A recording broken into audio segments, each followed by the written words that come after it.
Գյումրու քաղաքապետը Ռուսաստանի Դաշնությունից ստացված ուրախ լուր ունի հայտնելու։ Հայաստանի Հանրապետության տարածքում Ռուսաստանյան ռազմակայանի տեղակայման եւ գործառնման նպատակով հողատարածքների եւ անշարժ գույքի փոխանցման հայ-ռուսական միջպետական հանձնաժողովի 11-րդ նիստի մասին է խոսքը, որը կայացել էր Երևանում ընթացիկ տարվա հուլիսի 26-ից 29-ը։ Որակարգում քննարկվել են ռուսական կողմին հանձնված եւ հանձնման ենթակա Հայաստանի Հանրապետության տարածքում Ռուսաստանյան ռազմակայանի տեղակայման կետերի անվանացանկին համապատասխան ռազմավարների օգտագործման իրավունքի գրանցման վկայականների համադրմանն առնչվող հարցեր։ Գյումրիում տեղակայված Ռուսաստանի Դաշնության 102-րդ ռազմաբազայի հետ կապված խնդիրները եւս հստակեցվել են, առաջարկվել էր օժանդակել Ռուսաստանյան ռազմակայանի տեխնիկայի ուժերով Գյումրու ճանապարհների հատվածների նորոգում իրականացնել։ Դրական արձագանքն արդեն ստացվել է, ասում է Գյումրու քաղաքապետ Սամվել Բալասանյանը։ Լավ խաբարը, որ ասեցի տան,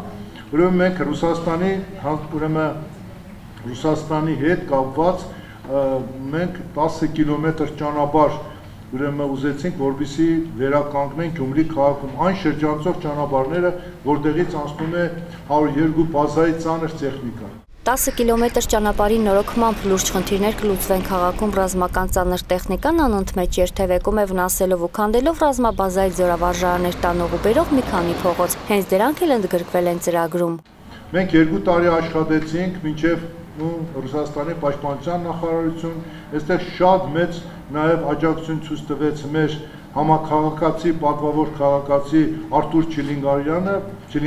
որը այսօրվա տերությամբ կարողացավ հասնել նրան, որ հանձնաժողովը, որը եկավ Երևանում, միջպետական ուրեմն հանձնաժողովը ստորագրեց, որպեսզի մյուս տարի 10 կիլոմետր շրջանցող ճանապարհներ մենք կառուցենք Ռուսաստանի գումարներով, պաշտպանության նախարարության գումարներով։ Հայ-ռուսական միջպետական հանձնաժողովի աշխատանքներին մասնակցել են Հայաստանի Հանրապետության պաշտպանության, արտաքին գործերի, արդարադատության, ֆինանսների, քաղաքաշինության նախարարությունների, Հայաստանի Հանրապետության կառավարության աշխատակազմի, Հայաստանի Հանրապետության կառավարության առընթեր ազգային անվտանգության ծառայության, ոստիկանության պետական գույքի կառավարման վարչության, անշարժ գույքի կադաստրի պետական կոմիտեի, Երևանի քաղաքապետարանի, Շիրակի մարզպետարանի եւ Գյումրու քաղաքապետարանի ներկայացուցիչներ։ Կայացված որոշման համաձայն ռուսական կողմի տրամադրած գումարով վերականգնում են Ղարս եւ Մարմաշենի խճուղին ռազմաբազատանողը շրջանցող փողոցները եւս։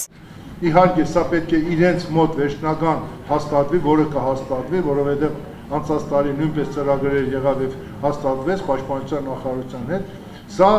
հնարավորություն կտա Վարդպաղեն ճանապարհը հետևի Ղարսի խճուղին, ուրեմն Մարմաշենի խճուղին, Շիրակացում է հատվածը դա վերականգնել դուտկոյով վերականգնել։ Հրաշքնած ծրագիր կլինի մեր մանավանդ, որ ասենք Վարդպաղի հետևի ճանապարհները պատկերացրեք ինչքան լավ կլինի, որը հիմնականում կանաչ գոտիները եւ հանգստի վայրեր են մեզ համար։ Գյումրու փողոցների վերականգնման աշխատանքները կմեկնարկեն հաջորդ տարվանից։ Ծրագիրը հստակ է վստահ է Գյումրու քաղաքապետ Սամվել Բալասանյանը։ 1995 թվականից Գյումրիում տեղակայված 102-րդ ռազմաբազան դեռ երկար է գործունեություն ծավալելու Հայաստանում եւ իրականացնելու մարտական հերթապահություն ԱՊՀ հոկ միասնական համակարգի շրջանակներում։ Ռուսական տանկերն ու մնացած ծանր տեխնիկան մեր փողոցներով մինչև 2044 թվականը հաստատ երթևեկելու են դեռ պայմանագրի ժամկետն է թելադրում։ Արմեն Հյումինասյան, Նարեկ Գյուրեղյան, Օրագից։